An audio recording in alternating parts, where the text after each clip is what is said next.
Hello friends and welcome to the Exams Made Simple, and we are back again with the Hindu Complete Newspaper Analysis for 7th of August 2020। तो 7 अगस्त 2020 का complete Hindu Newspaper Analysis देखेंगे। Before we start, those who want to join the UPSC prelims test, UPSC mains test series, sorry, not prelims, they can join us from the links given in the description comment section below। जिनको UPSC revision series join करनी 2020 के लिए जो हमने बनाई है वो join कर सकते हैं। And please do like the video. अगर आपको वीडियो पसंद आती है, कंटेंट आपको पसंद आता है तो प्लीज वीडियो को लाइक किया करिए, ठीक है ना। Let's start with the questions first, जिनके आंसर्स आपको करने हैं। पहला क्वेश्चन है, विद रिस्पेक्ट टू द भाषण 4 island consider the following statements. भाषण 4 आइलैंड के रिगार्डिंग स्टेटमेंट्स दिए, आपको बताना है कौन सा सही है कौन सा गलत। पहला स्टेटमेंट कह रहा है, it was seen in news recently because of the reasons that it has became the world's first time free zone. ये वर्ल्ड का पहला टाइम फ्री जोन बन गया, इसलिए न्यूज में था। Second, it is located in Hooghly river estuary in the Bay of Bengal. तो आपको बताना कौन सा स्टेटमेंट सही है कौन सा गलत। 1 ओनली, 2 ओनली, बोथ या नन। क्वेश्चन नंबर 2 है, Okayama declaration sometime seen in news recently is associated with which of the following. Okayama declaration इनमें से किससे रिलेटेड है?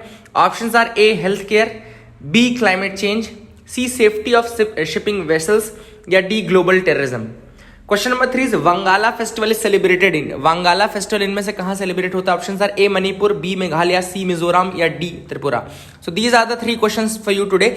एक्चुअली जो क्वेश्चंस मैं पूछता हूं, they are not questions, they are 3 different topics जिनके बारे में आपको पता नहीं रहता और फिर पता चल जाता है, या फिर पता रहता है और रिवाइज हो जाता है। तो दोनों चीजें ही आपके लिए बेनिफिशियल हैं। आई hope you people will answer the questions. पहला जो न्यूज एनालिसिस में देखा जाए तो first news is RBI keeps की पॉलिसी रेट्स अनचेंज्ड। आरबीआई ने की पॉलिसी रेट्स अनचेंज्ड रखे हैं। नाउ इट विल, क्या क्या चीजें मतलब ये उसका भी आंसर हो सकता है कि what steps have been taken by the RBI in order to revive the economy back और इन order to support the people after the कोविड-19। कोविड-19 के बाद किस तरीके से लोगों को सपोर्ट करना है या इकोनॉमी को सपोर्ट करने के लिए क्या स्टेप्स लिए गए हैं। पहला है, देखो, banks have been allowed to restructure the stressed corporate loans. Okay, तो देखो यहाँ पे क्या है, बैंक्स हैव बीन अलाउड, और क्या है, तो banks are allowed to restructure the stressed corporate and MSME loans. इसका मतलब क्या है कि बैंक्स को अलाउ किया जाएगा in order to restructure their loans. इसका मतलब कि जैसे कि बैंक्स क्या है, मान लो 5 साल के लिए लोन दिया है तो उसको रिस्ट्रक्चर करके वो 8 साल के लिए कर सकते हैं, 10 साल के लिए कर सकते हैं, अगर उसने एमएसएमई या स्ट्रेस्ड कॉर्पोरेट को लोन दिया है तो। लेकिन अगर उन्होंने पर्सनल लोन दिया है तो that can be extended to 2 years only. तो यहाँ पे देखो लिखा हुआ है कि that can be extended to 2 years. 10 year can be extended up to 2 years for personal loans. Personal loans का 2 साल तक के लिए। देन 10,000 करोड़ रुपए दिए जाएंगे for supporting the NHB and NABARD also. 10,000 crore किसको दिए जाएंगे? For supporting the national housing bank and NABARD. National housing bank and NABARD को सपोर्ट करने के लिए, ठीक है ना। इसके अलावा अगर आप देखा जाए तो borrowing limit against gold has been relaxed. Borrowing limit against gold has been relaxed. Then relief to individual borrowers at banks discretion. अगर बैंक चाहे तो अगर इंडिविजुअल उनको रिलीफ देना चाहे तो वो दे सकता है। That is another thing which has been there. Okay, इसके अलावा startups have been included in the priority sector lending. सबसे बड़ा जो स्टेप लिया गया है कि स्टार्टअप्स को प्रायोरिटी सेक्टर लेंडिंग में इंक्लूड कर दिया गया है। प्रायोरिटी सेक्टर लेंडिंग में इंक्लूड करने का मतलब क्या होता है? देखो, जो डोमेस्टिक बैंक्स होते हैं, हमारे इंडिया के डोमेस्टिक शेड्यूल्ड बैंक्स होते हैं, प्लस फॉरेन बैंक्स होते हैं। जब कोई फॉरेन बैंक इंडिया में काम कर रहा है तो अगर कोई ऐसा फॉरेन बैंक है जो इंडिया में काम कर रहा है, उसकी 20 से ज्यादा ब्रांचेस हैं, मोर देन 20 ब्रांचेस, ठीक है ना। तो प्रायोरिटी सेक्टर लेंडिंग क्या बोलते हैं कि ऐसे डोमेस्टिक बैंक्स प्लस जो फॉरेन बैंक जिनकी 20 से ज्यादा ब्रांचेस हैं, they will have to invest 40% of their lending, 40% of their lending should go into the priority sectors. तो प्रायोरिटी सेक्टर्स कौन कौन से हैं ये मैं आपको पेज नंबर 12, 13, 14 में बताऊंगा। इकोनॉमी पेज आएगा तब, तो क्योंकि आज वहां पे भी ये न्यूज दोबारा आई है। तो आपको स्टेप्स बता दिए, मैंने आपको कंसेप्ट बता दिया प्रायोरिटी सेक्टर लेंडिंग का क्या होता है कि डोमेस्टिक बैंक शेड्यूल्ड बैंक्स होते हैं, प्लस आपके जो फॉरेन बैंक्स हैं with more than 20 branches, they are investing 40% of their lending to the priority sectors, ठीक है ना। दूसरी जो न्यूज है वो है, Manoj Sinha has been appointed Jammu Kashmir LG Murmu the CAG. Okay, तो मनोज सिन्हा को अपॉइंट किया गया है जम्मू कश्मीर का लेफ्टिनेंट गवर्नर। याद रखिएगा, Manoj Sinha has been appointed as the lieutenant governor of Jammu and Kashmir. GC Murmu थे पहले लेफ्टिनेंट गवर्नर जम्मू कश्मीर के। अगर आपको कोई पूछे कि फर्स्ट एलजी कौन था जम्मू कश्मीर का, तो जीसी मुर्मू थे, लेकिन अभी उनको हटा करके अब मनोज सिन्हा को बना दिया गया है। एंड जीसी मुर्मू को अब कैग, जो competition auditor general of India है, उनकी पोस्ट दे दी गई है। याद रखिएगा, कैग जो है कॉन्स्टिट्यूशनल पोस्ट है, आर्टिकल 148 के अंतर्गत आती है और इसकी जो ड्यूटीज एंड रिस्पॉन्सिबिलिटीज होती हैं they are under article 149 of the constitution, ठीक है ना। तो आर्टिकल 148, आर्टिकल 149 और बाकी उसके क्वालिफिकेशंस, उसको रिमूवल, ये सब पढ़ लेना। उसकी सैलरीज कहाँ से आती है, कंसोलिडेटेड फंड से आती है, रीअपॉइंटमेंट के लिए एलिजिबल है या नहीं है, तो ये सारी चीज़ें आपको बतानी पड़ेंगी। आगे मूव करते हैं, देखते हैं और क्या इंपॉर्टेंट आर्टिकल्स हैं। आज जो एडिटोरियल्स हम डिस्कस करेंगे, फर्स्ट है an invisible humanitarian crisis, an invisible humanitarian crisis. अब इस आर्टिकल की अगर हम बात करें तो इसमें कौन सी क्राइसिस को इनविजिबल बोला जा रहा है? So the crisis basically the migrant crisis, ठीक है ना। तो माइग्रेंट क्राइसिस की बात की जा रही है। अब ऑथर ने यहाँ बोला है कि स्टार्टिंग में तो बहुत ज्यादा इन पे फोकस किया गया, जब स्टार्टिंग में आया था तो बहुत ज्यादा फोकस किया गया था माइग्रेंट्स के ऊपर कि वो जा नहीं पा रहे हैं, प्रॉब्लम में है, कोविड-19 का, ये सारी चीजें। लेकिन जैसे जैसे लॉकडाउन अनलॉक की तरफ गया, इनकी जो समस्याएं थी उनको शोकेस करना कम कर दिया गया और ये सोचा गया कि अब ये घर पहुंच गए, सब ठीक हो गया। But the reality is far from this, reality is totally different. Reality ये है कि ये बहुत ज्यादा परेशान है and they are at the verge of becoming extremely poor, they are at the verge of becoming extremely poor. Author ने यहाँ पे केस स्टडी के रूप में एग्जांपल दिया है कि जो लार्जेस्ट क्रीमेशन बैंक है, the largest cremation bank ground जो दिल्ली का है, इन बैंक, इसको यमुना पुष्ट बोलते हैं, यमुना पुष्ट इट इज कॉल्ड। यहाँ पे 4000 होमलेस मैन है, there are 4000 homeless man there. Normal times में तो वो कैजुअल वेज वर्क कर करके, कंस्ट्रक्शन में काम करके थोड़ा बहुत खा पी लेते थे, बट कोविड-19 कारण तो ये भी पॉसिबल नहीं हो पा रहा है। So even this is not a possibility there in the कोविड-19 टाइम, देयरफॉर और ज्यादा खराब कंडीशन में ये इस समय लाई कर रहे हैं।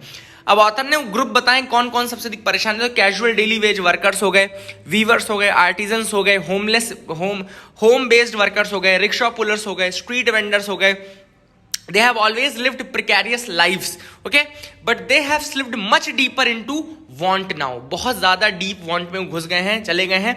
And there are millions of new entrants in the ranks of hungry की जो रैंक थी उसमें बहुत सारे नए इंट्रेंट आ गए हैं। अगर हम रिपोर्ट्स की बात करें तो लगभग 400 मिलियन ऐसे नए वर्कर्स हैं जो कि एक्सट्रीम पॉवर्टी में जाने वाले हैं, एक्सट्रीम पॉवर्टी में जाने वाले। अब ऑथर ने यहाँ पे बोला है कि वर्कर्स जो हैं ना, वो जो ना केवल वर्कर्स बल्कि टीचर्स जो कि लो इनकम प्राइवेट स्कूल्स में थे या जो प्राइवेट ट्यूशंस देते थे, वो भी बहुत ज्यादा तरीके से परेशान है। बहुत बड़ी बड़ी कोचिंग्स का तो इतना नुकसान नहीं हुआ है, लेकिन जो छोटे मोटे टीचर्स थे जो अपने 4 बच्चों को 5 बच्चों को ट्यूशन में पढ़ाते थे, वो बहुत ज्यादा इस कोविड-19 के कारण परेशान हुए हैं, ठीक है ना।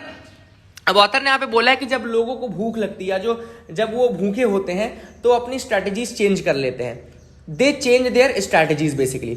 अब वो किस तरीके से अपनी स्ट्रैटेजी चेंज करते हैं? तो first is that they eliminate their nutritional needs, वो अपनी न्यूट्रिशनल नीड्स को एलिमिनेट कर देते हैं। तो अगर मैं आपको डिटेल में बताऊं तो 3 तरीके हैं, 3 स्ट्रैटेजीज हैं बेसिकली। पहली है अपनी न्यूट्रिशनल नीड्स को एलिमिनेट कर देना, ओके। मतलब कि वो फिर दूध, दही, मीट, एग्स ये सब लेना बंद कर देते हैं, ठीक है ना। जो लोग भूखे होते हैं वो तो बस सर्वाइव करना चाहते हैं, तो रोटी, तेल, प्याज इसमें ही अपना गुजारा कर लेते हैं। Second is that they reduce their food intake, they reduce the food intake, अपने फूड इनटेक को भी वो कम कर देते हैं, कम खाना खाने लगते हैं। Then third is that what is they do, they eat one time only, eat one time. तो ये देखो यही तो एक्सट्रीम हंगर है। चाहे आप एसडीजी की बात कर लो, चाहे आप मिलेनियम डेवलपमेंट गोल्स की बात कर लो, सस्टेनेबल डेवलपमेंट गोल्स की बात कर लो, यही सारी चीज़ें तो हमको रोकनी है। हम बिल्कुल नहीं चाहते कि लोग अपनी न्यूट्रिशनल डाइट्स ना लें, हम बिल्कुल नहीं चाहते कि लोग अपने बेसिकली कहना चाहिए कि जो उनका फूड इनटेक है वो ना लें। तो ये सारी चीज़ें नहीं होनी चाहिए, दिस शुड स्टॉप। तो ये ऑथर ने यहाँ पे बताया कि किस तरीके से वो अपनी स्ट्रैटेजीज चेंज करते हैं। अभी एक रिपोर्ट आया था यूनाइटेड नेशंस यूनिवर्सिटी पेपर की, प्रिकैरिटी एंड द पैंडेमिक। इसमें उन्होंने एस्टिमेट किया that 400 million new workers are at risk of slipping into extreme poverty, okay. 400 million new workers are at the risk of slipping into extreme poverty. और extreme poverty किसको माना जाता है? Extreme poverty माना जाता है $1.90 पर डे, $1.90 पर डे। जो इतना इससे कम कमा रहे हैं वो एक्सट्रीम पॉवर्टी का शिकार है, कहना चाहिए, ठीक है ना। अब ऑथर ने बोला कि गवर्नमेंट की जो स्ट्रेटजीज हैं वो भी सही नहीं पड़ रही हैं। क्यों सही नहीं पड़ रही हैं? देखो, गवर्नमेंट ने क्या बोला, गवर्नमेंट ने बोला कि हम क्रेडिट देंगे एमएसएमई सेक्टर को, ये सब करेंगे। ऑथर का कहना है कि क्रेडिट की जगह आपको क्या करना चाहिए था कि आपको डायरेक्ट फाइनेंशियल ट्रांसफर करने चाहिए थे। What you should have done is that you should have done the financial transfer. अगर आप फाइनेंशियल ट्रांसफर करते तो उससे थोड़ा बहुत उनका मदद भी हो पाता, बट अगर आप क्रेडिट दे रहे हो तो टाइम तो ऑलरेडी ऐसा आ चुका है कि ना डिमांड है ना सप्लाई है। Credit can not do much change their. अगर डिमांड और सप्लाई दोनों नहीं रहती है तो क्रेडिट ज्यादा अंतर नहीं क्रिएट कर पाता। This is what author wants to say. So first thing what they should have done is that they should have done the financial transfer instead of giving this credit and all. दूसरी चीज author ने बोला कि जब कोविड-19 आया तो economy को revive करने के लिए 12-12 घंटे काम कराया गया। 12 घंटे कुछ स्टेट्स ने वर्क आवर्स को बढ़ा दिया था। They have extended the work day to 12 hours. और ये बेसिकली एक तरह से जो प्रोटेक्शन मिलता है लेबर्स को, माइग्रेंट्स को, इनको इनके राइट्स एक तरीके से छीनने वाली बात ही है ये। दूसरी चीज ऑथर ने बोली कि जो इंडिया की पोजीशन है ग्लोबल हंगर रिपोर्ट में 2019 की, 117 कंट्रीज में 102 पोजीशन पे हम आते हैं और हम नेपाल, बांग्लादेश, पाकिस्तान जैसी कंट्रीज से भी पीछे हैं। दूसरी जो अनएम्प्लॉयमेंट रेट है वो 45 ईयर के हाई पे चल रहा है, 45 ईयर हाई पे चल रहा है unemployment rate. And the most stringent lockdown in the world has been impose now, और वर्ल्ड का सबसे स्ट्रिंजेंट लॉकडाउन अभी इम्पोज किया गया। तो ये सारी चीजें जो है अपने आप एक साथ काम कर रही हैं and they are impacting the labour, they are impacting the workers. जो छोटा मोटा काम करके अपना गुजारा करते थे उनको इम्पैक्ट कर रहा है, हंगर को एंड योर पॉवर्टी, इन सारी चीजों को इम्पैक्ट पहुंचा रहा है। दूसरा जो आर्टिकल हम देखेंगे वो है academic research is necessary but not sufficient. अब देखो, मैं इस आर्टिकल को बहुत इजी टर्म्स में तोड़ दूंगा। अब मैं आपको बताता हूँ क्या है। बेसिकली अभी इंडिया ने अनाउंस किया है कि वो नई साइंस इनोवेशन टेक्नोलॉजी पॉलिसी बनाएंगे, science technology and innovation policy बनाएंगे, ठीक है ना। देखो, यहाँ पे ऑथर ने पहले तो नासा की रिसर्च का एग्जाम्पल लिया है। नासा की जो रिसर्च होती है उसको बोलते हैं TRL, यानी कि टेक्नोलॉजी रेडीनेस लेवल। नासा इसको टेक्नोलॉजी रेडीनेस लेवल बोलता है। तो उसने अलग अलग लेवल बताए हैं। कौन कौन से लेवल बताए हैं? पहला होता है TRL 1 लेवल, इसको लिखते जाओ जो मैं बोल रहा हूं। फर्स्ट होता है TRL 1 लेवल। TRL 1 लेवल में होता है पब्लिकेशन, ओनली पब्लिकेशन, ठीक है। मतलब कि जब आप कोई नई थ्योरी प्रोपाउंड करते हो, उसको पब्लिकेट करते हो, पब्लिसाइज ना, पेपर पब्लिश हो गया, तो वो पब्लिकेशन जो होता है वो TRL 1 लेवल है नासा का। दूसरा है कंसेप्ट बिल्डिंग, ओके। पहले तो TRL 1 लेवल हो गया, फिर कंसेप्ट बिल्डिंग होता है। अब कंसेप्ट बिल्डिंग में क्या होगा? बेसिकली जो कंसेप्ट आपका बनाया जाएगा, ठीक है ना। तो कंसेप्ट बनाया जाएगा यहाँ पे, पहले आपने थ्योरी दे दी, फिर आपका कंसेप्ट बिल्डिंग होगा। सेकंड जो TRL 1 लेवल 2 लेवल है। फिर आगे जो तीसरा लेवल है वो होता है उस कंसेप्ट का validation of that concept. First क्या था? पब्लिकेशन, दूसरा था कंसेप्ट बिल्डिंग, तीसरा है वैलिडेशन ऑफ द कंसेप्ट, चौथा है वैलिडेशन हो गया तो प्रोटोटाइप बनाओ। आप उसका एक प्रोटोटाइप बनाओ, यानी कि एक वर्केबल आप लेबोरेटरी में जाकर के प्रोटोटाइप बनाओ उस एक्सपेरिमेंट का। देन फिफ्थ है फाइनल डिप्लॉयमेंट, आप उसका डिप्लॉयमेंट करो। तो टेक्नोलॉजी के ये अलग अलग लेवल्स हैं जो कि नासा ने टेक्नोलॉजी रेडीनेस लेवल बोला है इनको, ठीक है ना। They have called it technology readiness level. अब ऑथर का ये कहना है कि इंडिया के केस में आप इसको दो उसमें डिवाइड कर सकते हो।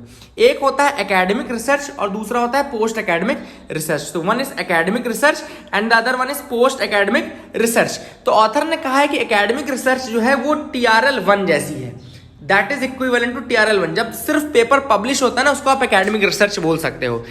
अब ऑथर ने कहा कि देखो, हमने हमेशा ये बोला है कि technology should be used for clearing social goals, for clearing your economic goals. आपको इकोनॉमी को बेनिफिट पहुंचाना चाहिए टेक्नोलॉजी के माध्यम से, ये सारी चीजें हमने बोली है।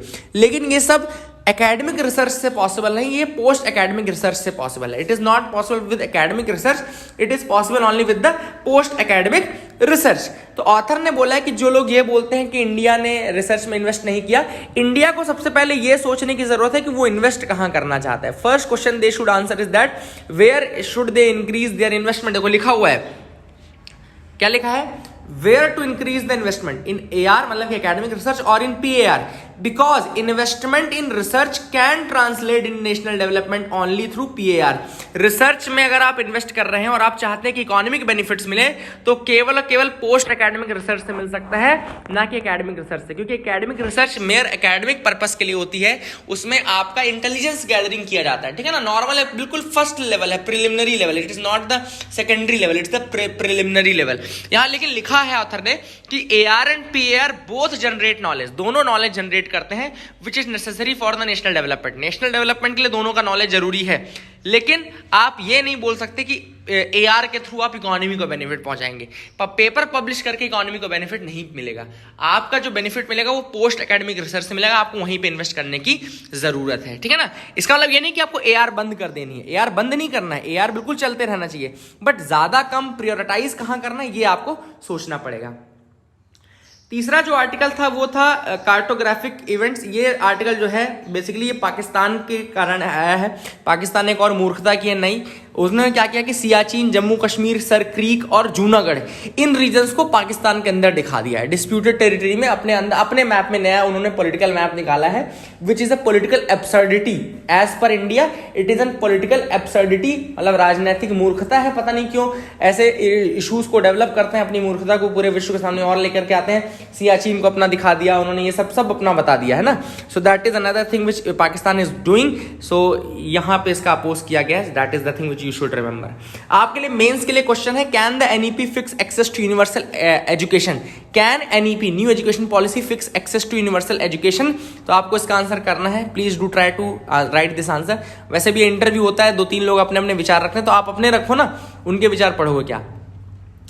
India rejects China's UNSC move on Kashmir. अब देखो चाइना क्या कर रहा था, चाइना ने बोला UNSC के सामने, यूनाइटेड नेशन सिक्योरिटी काउंसिल के सामने, कि हम दरवाजा बंद करके क्लोज्ड डोर में हम कश्मीर इशू को डिस्कस करेंगे। इंडिया ने बोला भैया दरवाजा बंद मत करो, दरवाजा खोलो और ये फालतू की चीजें मत बोलो। क्योंकि कश्मीर जो है वो बायलेटरल इशू है, वो हमारा इशू है, पर्सनल मैटर है, और neither China nor UNSC they should be interested in this. उनको कोई मतलब नहीं कि वो इसमें अपना दिमाग खपाएं, ठीक है ना।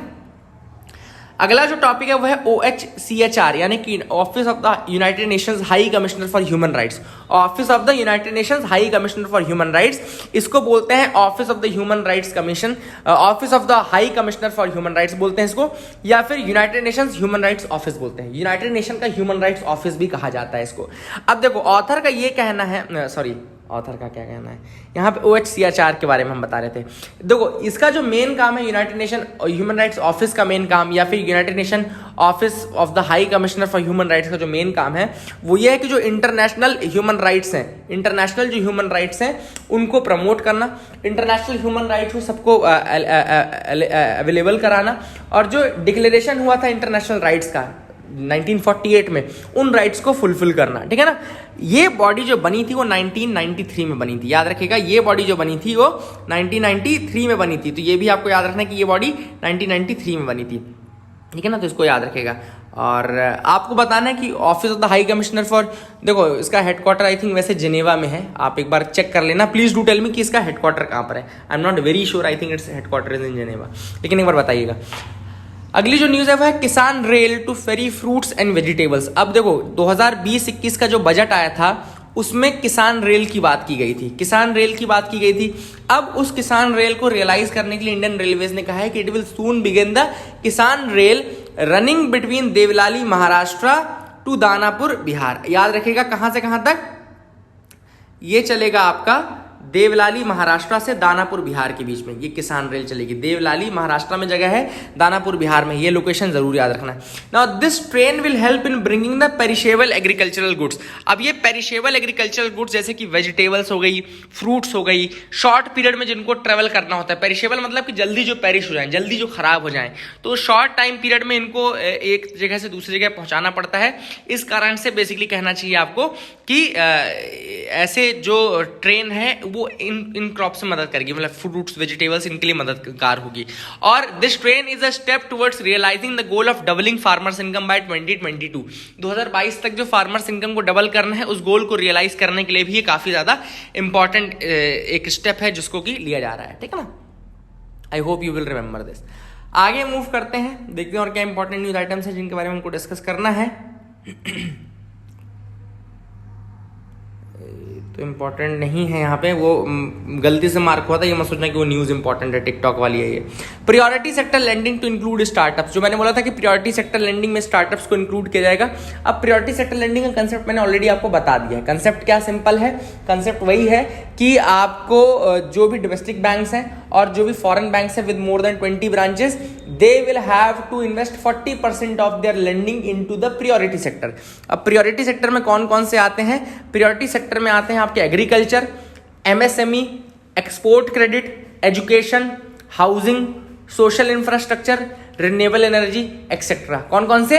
Agriculture, MSME, export credit, education, housing, social infrastructure, renewable energy and others. These are included actually in your priority sector lending, ठीक है ना। तो इनको ईजियर लोन्स मिल जाता है, ये सारी चीजें इसको इनको ईजी हो जाती है, तो ये भी आपको याद रखना है, ठीक है। यहाँ पे कोई न्यूज़ नहीं है। सो आई होप कि that is it for the day friends. अगर आपको समझ में आ गया तो अच्छी बात है।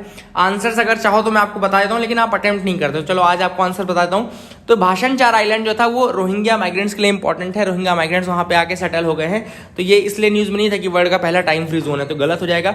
दूसरा जो लिखा है कि ये हुगली रिवर एस्चुरी पे है, तो भी गलत है, ये मेघना रिवर एस्चुरी पे है, तो याद रखिएगा second is also wrong, both will be incorrect. Okayama declaration health care से रिलेटेड है, आपको बताना है कि ओकायामा डिक्लेरेशन क्या है, what is Okayama declaration, please do tell me in the comment section below.